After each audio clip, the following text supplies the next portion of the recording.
And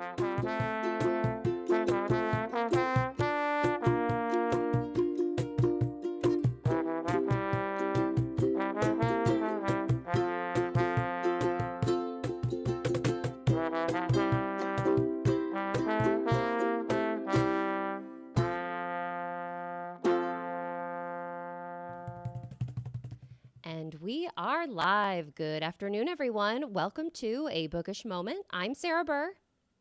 And I am J.C. Kenney, and we are blessed with a living legend today, Sarah. So let's get bookish. Yes, I am sure folks who have been with us for a while now recognize our wonderful guest because we have Lynn Cahoon returning to talk with us.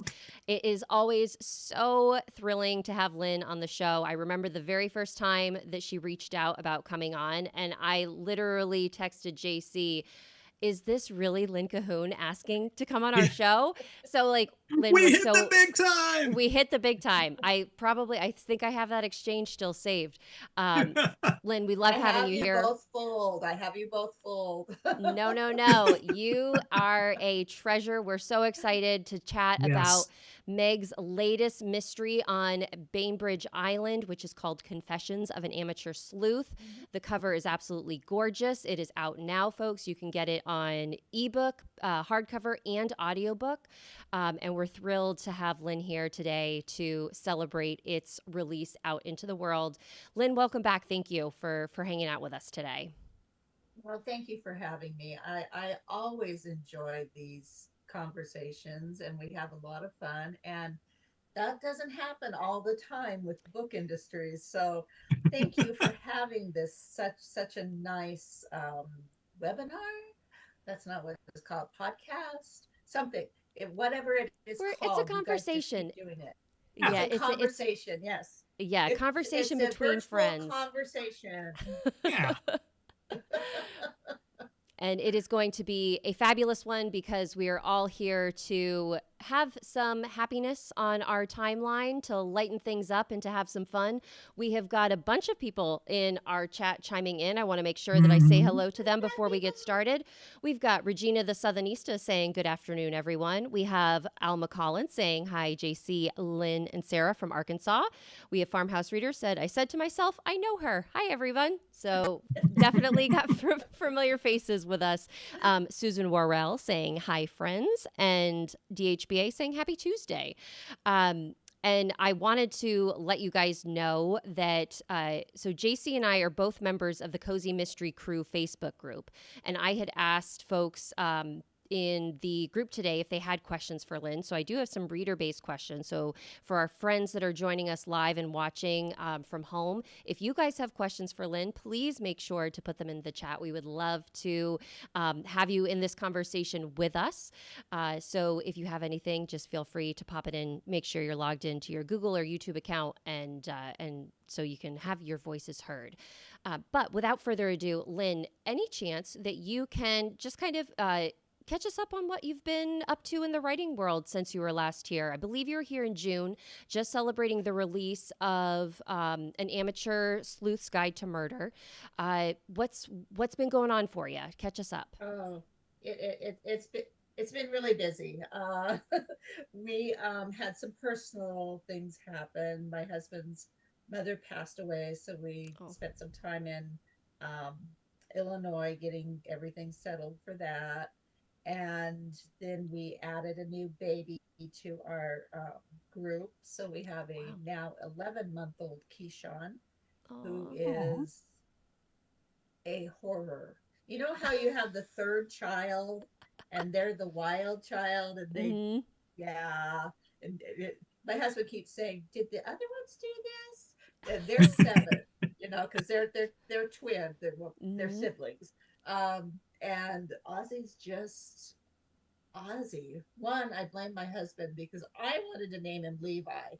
And if we had named him Levi, he would have been a calm, gentler person. But Ozzy is crazy. We just got him fixed, so he might be in here snoring. So if you hear that, I'm sorry. No worries. We love having fur baby having them pop up on our streams at any point in time. Hmm. So let's see. I released another tourist trap, which is tourist trap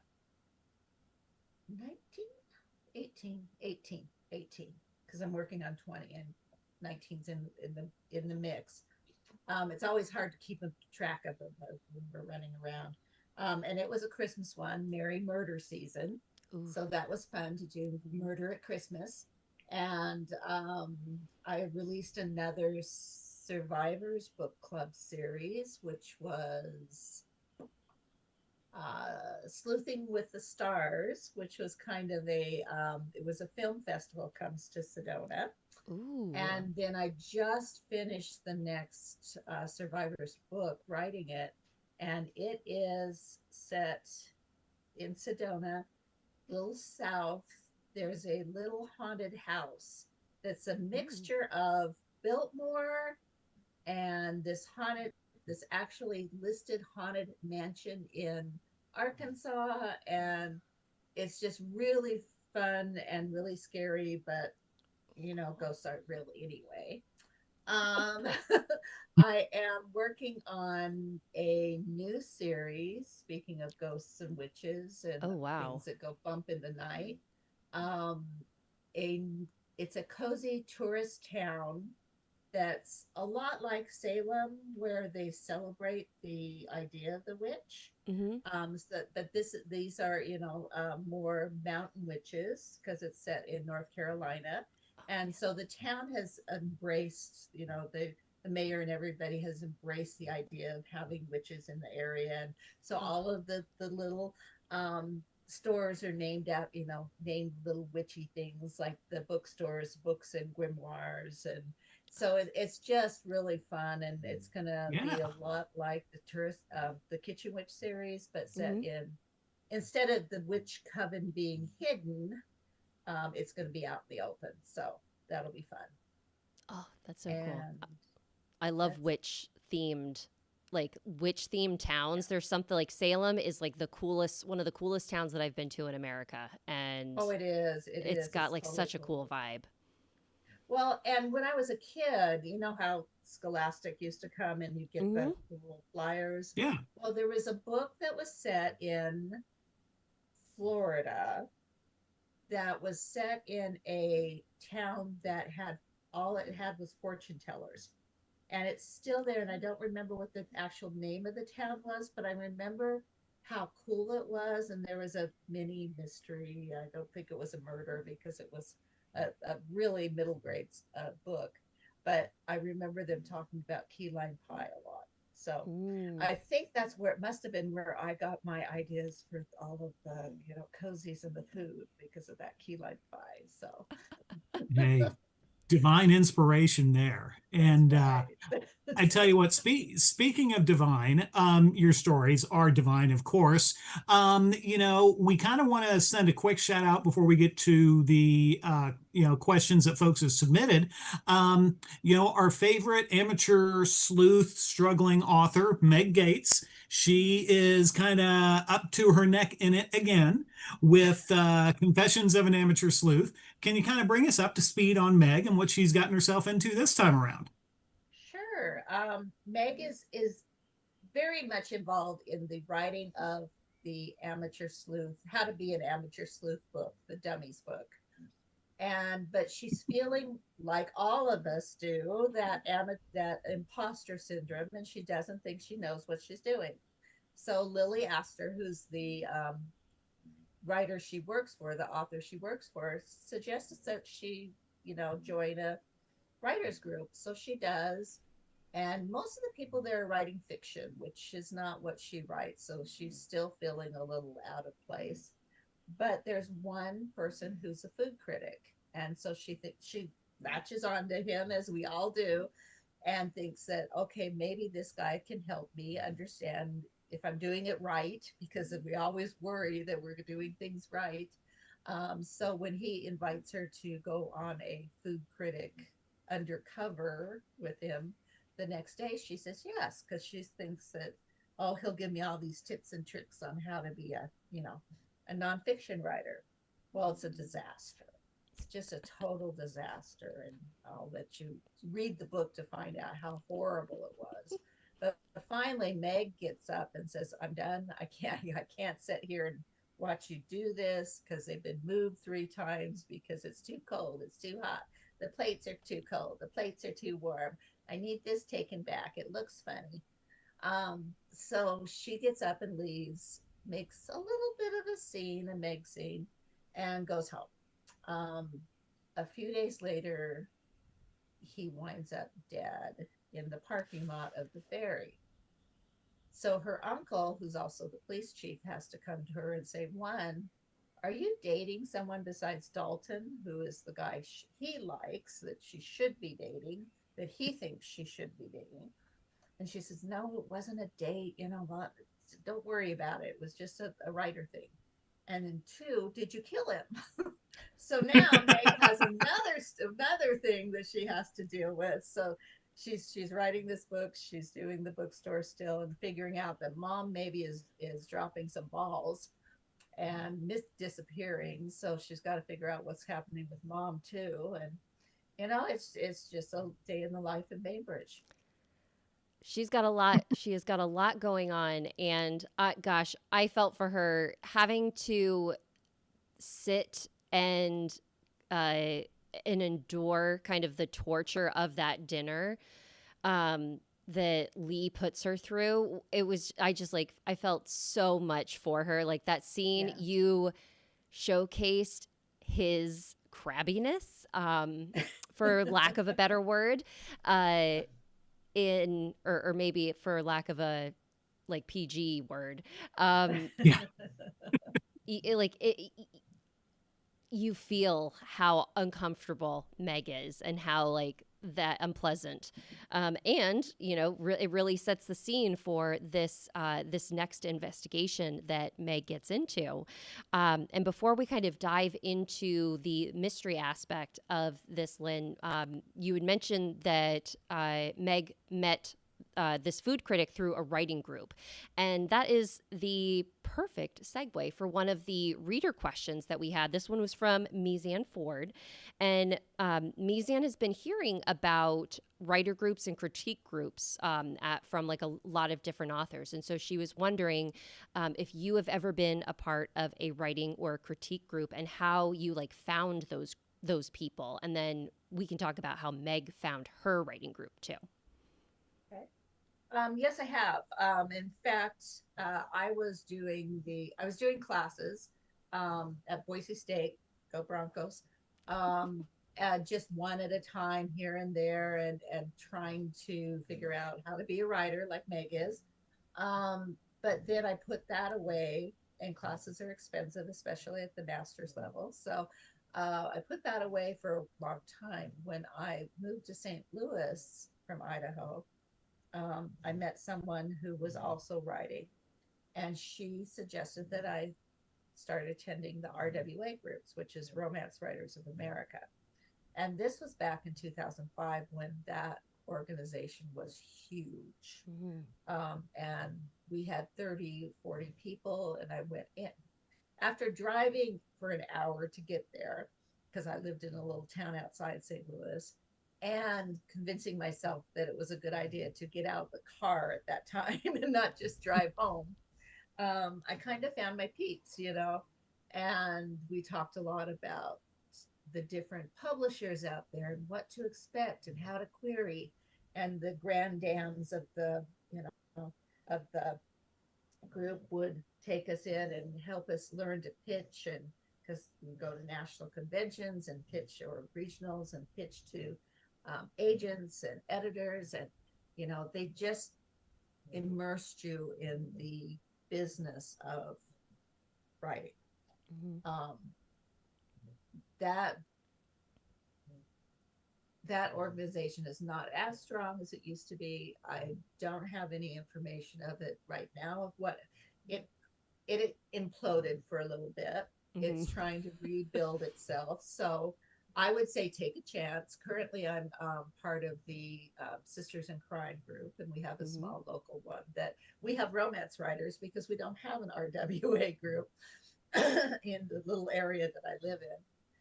in Knoxville. So yeah, I think a writing group's where you learn, if you're open to it, Hmm. where you learn a lot of information about how to be a writer and what the business looks like. My dog's snoring behind me. Um, but I've been in critique groups before. I've been in online critique groups, and I've also been in person critique groups. Um, for me, it doesn't work because I am so tender with my words that when I get the constructive criticism, it messes with the whole story, Hmm. you know. Well, what do you think about doing this? It's like, oh, okay, I'll do that. Or, oh, okay, I'll do that. Oh, okay. And then it becomes somebody else's story, not mine. Mm, Um, yes. I want to get the full first draft out and on paper before I start messing with it and pulling people in and taking people out and combining people, which I had to do with this last book that I did, I did developmentals on. So it has to, for me, the critique group has to be after I'm done. And once I'm at that point, I have an editor who does all that for me. So I'm not in a critique group right now because I do have an editor who will go through those same steps for me. But Hmm. as a beginning writer, I think you need to know yourself as a writer. Is this going to stall you out, or is it really going to help? If it's really going to help, jump in and Yeah. do it. That is a very great point about knowing yourself as a writer first and foremost. And I think the groups Yeah. like Sisters in Crime, Mystery Writers of America, for folks that are in the mystery writing atmosphere, those can be really great communities where you find like-minded people or people in your area. But I'm with you on the full picture, Lynn. I don't know how critique groups like do like chapter by chapter critiques because it's like you don't know where things are really shake, at least I don't when I'm writing. It's like I don't really know how this is going to shake out until No, the no, end. yeah. So my critique group recently, like we switched to doing like, hey, we'll do the whole manuscript read through, because it's just like an easier way to present one's work. So um, yeah, that's a very good point. Um, and I do want to. I've been missing some of our comments that are in our chat right now. So I do want to point out that we have Alma saying how much she loves Salem. She went in 2001 and would love to visit again. So Alma, make sure that you keep Lynn's new series on your list because it sounds like it's going to check a lot of boxes for Salem lovers.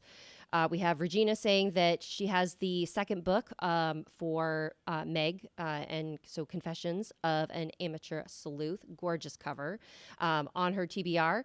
And Alma says, I love Kat and her writing retreats. Yeah. So tell us a little bit about the setup for Meg because she's kind of struggling with her identity as a writer. So what was it about like the writing group as a whole that you felt like this is the perfect way to kind of not only introduce some characters but to help Meg along in her journey? Well, she's always had this idealized version of what a writer would do. Mm-hmm. And it didn't help that when she met Lily Astor, she had this gorgeous office with the view of the Seattle skyline and the rocks and the water and she has this idea of what a writer does in her head. That's this idealized boa type thing with Barbara Cartland and stuff, but she needs to figure out who she is as a writer and how this is going to be part of her life for the rest of her life. Who she is, her identity. And I think bringing in the writer group and the way it's set up and how we're all kind of learning at each other's feet because we all get together and we all sit around and maybe there's beer or maybe there's food or maybe there's both. And we all sit around and talk about what happened to us. And we take a little bit from those stories and this story over here and this story over here. And then we use that to make our own story. Not as far as storyline, writing a book, but storyline is who I am as an author. And it's okay to be a little this and a little of that. And I think with the writers groups, because they're people, you don't see those, you don't run into those type of people all the time. Mm-hmm. Or at least I don't run into people like that all the time. I run into people who are very um, interested in sports, or interested in, in gardening, or interested in this, or interested in that. And these are our peeps, the people who are sitting around in writer groups. So it gives us that outlet. And I wanted Meg to have that. That wasn't just, she's pretty isolated right now, with just because she's working so hard, and but she does have her friends, so I just wanted her another atmosphere, another reach out to get out and be out in the community, and this is just her community. Excellent.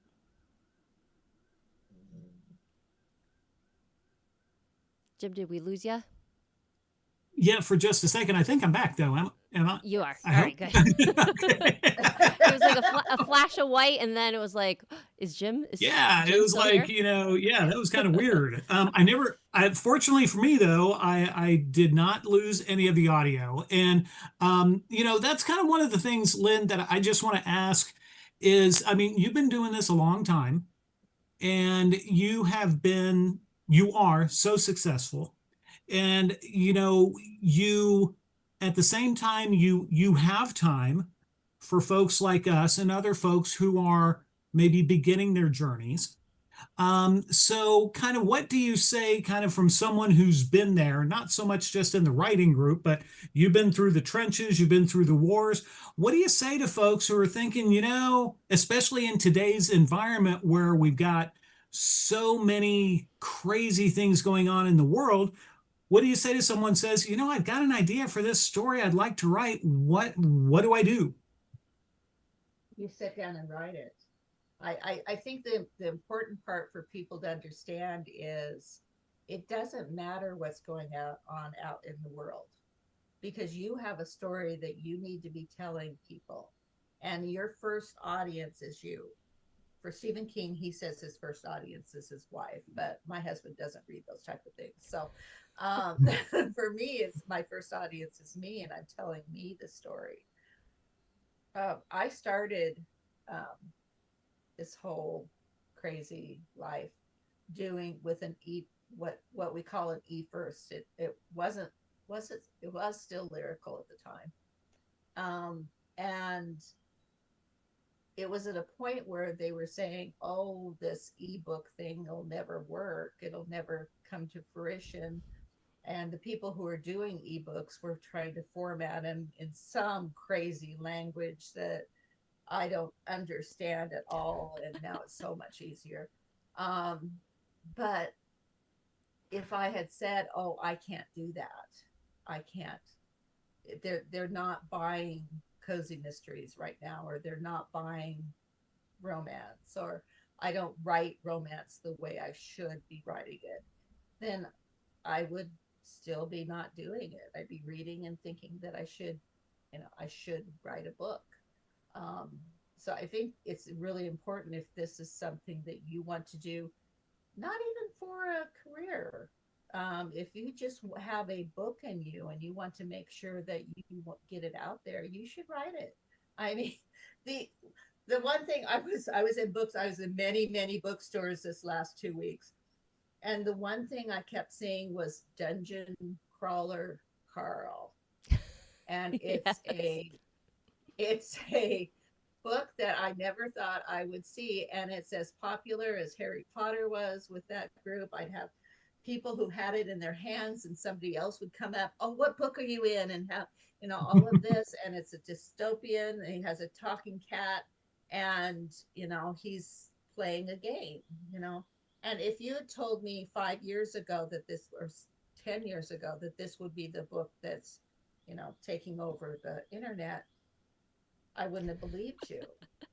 You never know where your book is going to land and when it's going to land. Just ask Sarah Moss and her Crown of Thorns books.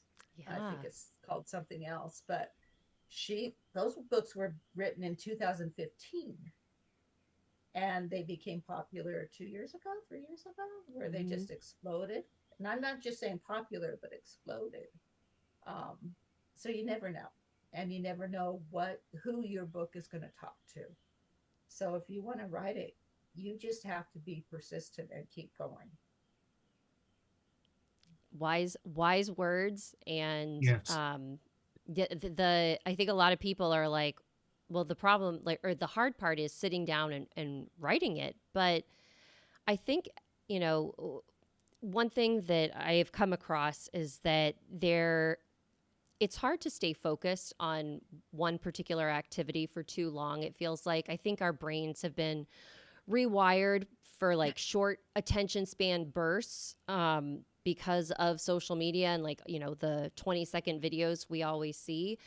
But if you can find a way to quiet your mind and just carve out, 20 minutes of your day to sit and write, you can do a lot in 20 minutes. And Do a lot and in I 20 and minutes. sitting down and actually doing the writing, that is what's important. And having it be something that you enjoy. Yeah, yeah. A lot of when I was working full time and doing the writing, which was up until 2022, um, my writing time would be 15 minutes in the block, maybe a half hour if I was lucky. So Hmm. I'd get up in the morning, I'd write until I have to leave for the office or turn on the computer, depending on if it was 2020 or not. Um, but I'd write there, get about maybe 1,000, maybe 700. At lunchtime, I'd pull out my computer again and write until I had to turn it off again. Maybe get 500 words, and then I'd come home and I'd finish them up. Now, granted, I had no life. I went to work, I, fed myself and my Hmm. husband, and I had the dogs and cats, and, I had my writing. That's all I had. Hmm. But the books got done, Yeah, you you did. know. The books got done, and then once they were done, I went through them with a fine tooth comb and did the editing, and I'm proud of those books. So, As Well, and you I should be, just, because they're wonderful. yeah, and I just kind of want to kind of dovetail into that. We're a writing show, but we're going to get a little mathy here for y'all, folks. To Lynn's point, I remember this from my early days. I was told that the average person can write 500 words, about 500 words in about a half an hour. If you're not distracted, you just get down there and you write. So if you assume 500 words times 300 days out of the year, not even writing every day, that's out of 500 words a day times 300 days is 150,000 words a year. That's big two books. full-length mystery books. That Mm-hmm. is getting a lot done. And so there you go. You don't have to block out, like Lynn was saying, 15 minutes at a time. Y'all can do it. Yeah, and it's actually like, it's for me, because I used to have, like, I would sit down and have like a 4 hour stretch of time where it's like I can do all the writing in the world, and that I can do more probably in an hour of writing if I know that's like you only have an hour to do this than I can do in 4 hours, because your Yeah. mind wanders, your research wanders, you kind of like, oh, I'll go and do something else. Like, the focus is what is most important. And I need to focus on the time, because our time flew by, as it always does, and I didn't even get to any of the I got to like one question from readers. So I have another one that's hopefully a little fun one for you, Lynn. This is from Krista Runke, and she would like to know: have you ever killed someone in a book that you wish you hadn't later on? No, I've never killed someone in a book that I wish I hadn't. Now, in the first book, in the Bainbridge series, I have a character that my editor wanted me to pull because she didn't think she was doing enough work, that she was Mm-hmm. important enough. And so I made her more important because Nice. I didn't want to pull her. So the people I kill, I'm usually pretty satisfied with killing Mm-hmm. them, which sounds really bad as I say it out loud. No, I am there, because the very few times that I have killed people in a book, I need to make sure that I'm, you Yeah. know, killed them in a book. That they were good people, that they were like nice human beings. I just regretted the entire time. I was like, oh, like they were so wonderful. Like, why did I get rid of them? Like, they would have been a great addition to the town or to like the story. Like, why did I do this? So I kind of go out of my way to make the people like just kind of unpleasant, and that nobody will really miss having them Well, in the and picture. yeah, and thinking about Lee in this book in Mm-hmm. Confessions, I tried to make Lee a sympathetic character. There's reasons he was Mr. Grumpy. Mm-hmm. Um, and there's reasons that he wound up dead. But I wanted him to be a little bit more sympathetic, and you know, as Meg's figuring all these things out, she's kind of feeling bad that he did die, Mm-hmm. even though he was a jerk to her. There are people with layers. We're like onions, as they say in Shrek.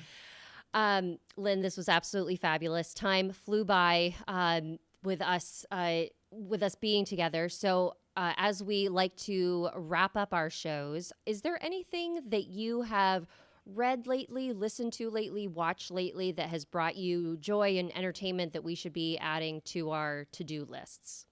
Yes, the Dead Romantics. I actually Ooh. am a big Ashley Poston fan right now. Mm-hmm. I started with the 7 Year Slip, which is a time slip, which I'm totally into, and I Oh, love cool. time travel, time slip stories. And I read that, and somebody said, "Oh, well, was made famous by the Dead Romantics," and the main character, is a daughter of a funeral home person owner who saw a ghost, and she actually got that talent too. And Oh, but she's a ghostwriter, and she's doing this whole series. She's finishing a series for a famous romance writer, oh, cool. as a ghostwriter, and she meets her new editor, and then he follows her back home when her dad passes, but not in a good way. So they're falling in love, and they can't be in love because he's dead, and she doesn't know what to Oh, do. And it's so good, and it's so lovely, and it's such a good black moment. And then she hits you with another twist at the end, and it go, oh, I didn't oh even see man. that coming. Yeah. So yeah, it's great. I'm It's writing that great. one down right now. The Dead Yeah. Romantics. Yeah. My TV is usually Grey's Anatomy, rewatching it, or I started up. I was on book tour the last couple weeks, and I started up the West Wing again, because that's Oh something yeah. I can turn on and it will run, and I can sleep. Mm-hmm. So that's what TV is for me right now. It Good puts me to good sleep. So, comfort yeah. watches. Yes. JC, what's the report from Come From Away? Come From Away. It was fantastic. It was amazing. It was the first time I got to see it live after watching the Broadway, cast do it. Watched the TV presentation a couple times. The music was amazing. I was in tears before the end of the first musical number. And again, it was just such a timely reminder of the power of kindness in being there for others without asking for anything in return. And so, if you haven't seen Come From Away, if you haven't listened to the music, do yourself a favor, do one or the other or both. It's for those of you who aren't familiar with it, it's the story of small Canadian town Gander in Newfoundland that is a town of 6,000 people, and they welcomed like over 7,000 people and gave them a place to stay in the immediate aftermath of the 9/11 attacks. 38 planes landed there, and where folks were stranded there for like 5 days. And it's a story about how the town took them all under their proverbial wings and took care of them and loved them. And we need more of that in the world. So that's what I got for you, Sarah. How about you? Beautiful. I love that show. It's so wonderful. Well, we have Alma in the chat saying, I am binging the Broken Wood Mysteries on Acorn, Yes. and she's loving them. I have seen, that's always advertised for me whenever I open up my Acorn subscription, so I might have to add that to my watch list. Reading wise, I just finished In the Spirit of French Murder, which is Colleen Cambridge's newest An American in Paris mystery, where she writes as Tabitha Knight, who is a friend of Julia Child's. And so it's one of those like historical mysteries where you've got like this big important historical figure that's the kind of like the sidekick to your main sleuth. And it's just really fun. I know a little bit about Julia Child just from the different movies and TV shows I've seen, and it's just like it's a really fun, like lovely series. I love everything that Colleen Cambridge writes, so this one was equally delightful. And so yeah, so hopefully we've got some reading and viewing that you guys can add to your watch list. Again, Lynn, thank you so much for being here today. It was fabulous to catch up with you, and we cannot wait to hear more about this witchy North Carolina, the mountain witches. I didn't even know there were such things as mountain witches. So you'll have to come back and hang out with us when you have more on that front to share. So thank you for being here. Thank you to our wonderful guests or our wonderful viewers who joined us. We very much appreciate you guys. And on a socially conscious note, just remember that we have voting and primaries happening across the country throughout like the rest of the spring and summer. Make sure that you're registered to vote. Make sure that you vote, know where your polling place is, and that you vote accordingly, because we are a democracy and your voice matters. So thank you guys for being here with us. We have another show on Thursday at 4 o'clock on here on YouTube, Eastern Standard Time. We will see you then. But until our next show, folks, stay bookish. Bye, everybody. Have a good one.